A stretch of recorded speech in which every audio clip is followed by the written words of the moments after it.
Beware, this house is cursed. If you dare to step inside, be careful what you wish for. It was 1968 when Helen Acton sold her home in Grapevine, England. She moved into a retirement home and left the house empty until she could figure out her next move.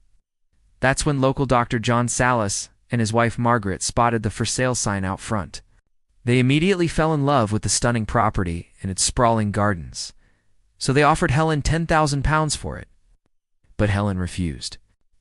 Helen never took the couple up on their offer. But then something very strange happened. She had a vision. In her dream, she saw a woman dressed in white standing in the garden. The woman begged Helen not to sell the house to the Solly sisters. She told them that if they did, the house would take everything from them, just like it did for her. And when they looked into the woman's face, Helen was shocked. It was her own face. Then she woke up screaming. She tried to brush off the dream, but then it happened again. And then again, and then again, every night.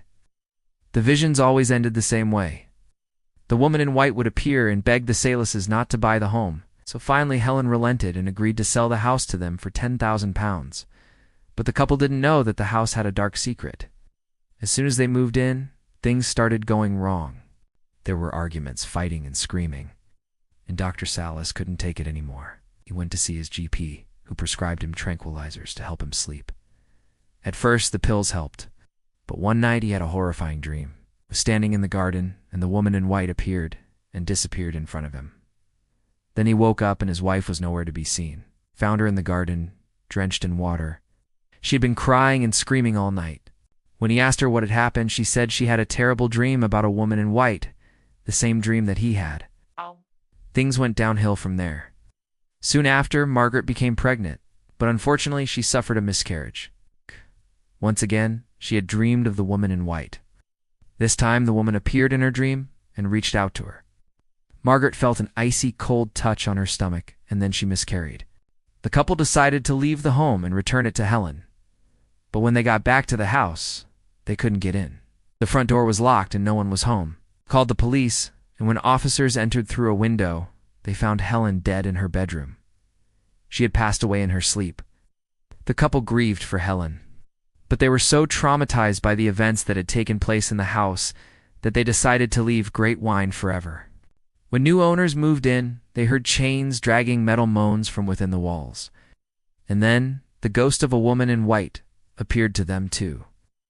People reported seeing the woman standing by the fireplace in the drawing room, sitting at the kitchen table and pacing the landing on the first floor. The ghost was so frequent that people stopped taking the stairs and only walked around on the ground floor so they would run into her.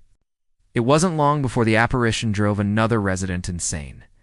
A young girl who was staying in the home during the war was playing in the garden when she saw the ghost. She screamed for help, but no one came. The girl ran into the house and hid under a bed until the ghost disappeared.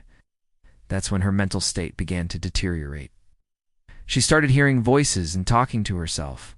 Eventually, her condition was so bad that she had to be sent to a psychiatric hospital where she spent the rest of her life. There was also a terrifying figure seen roaming the halls.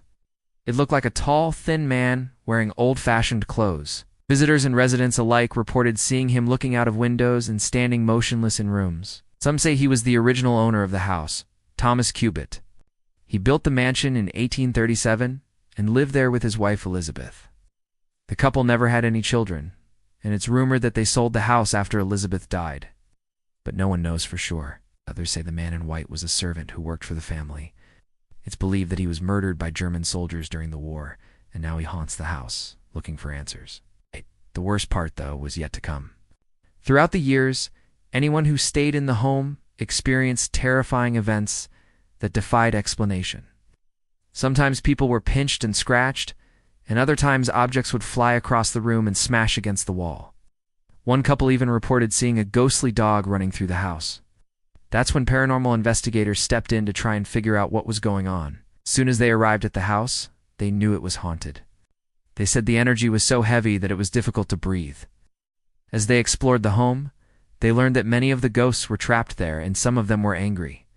One investigator even claimed that a ghost bit him on the shoulder and drew blood. Another investigator said that she was thrown down a flight of stairs, but she was the only person on the stairs. Later, she woke up with bruises on her body. The investigators discovered that a little girl named Edith died in the home in 1943. She was playing in the garden when a bomb exploded and killed her instantly. Her body was never recovered, so her ghost still haunts the property.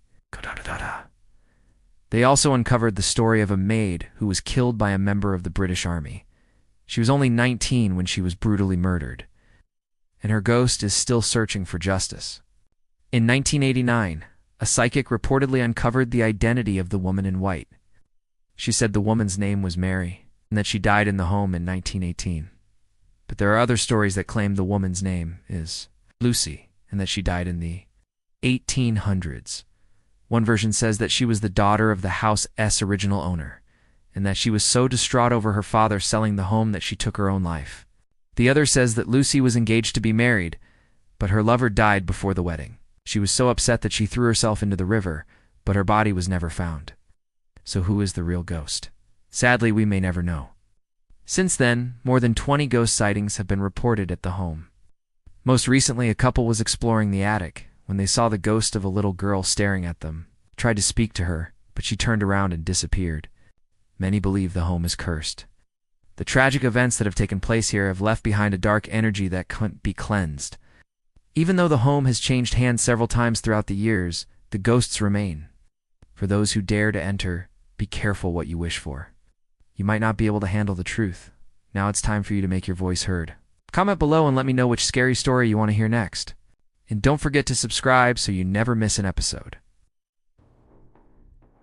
Thanks for watching.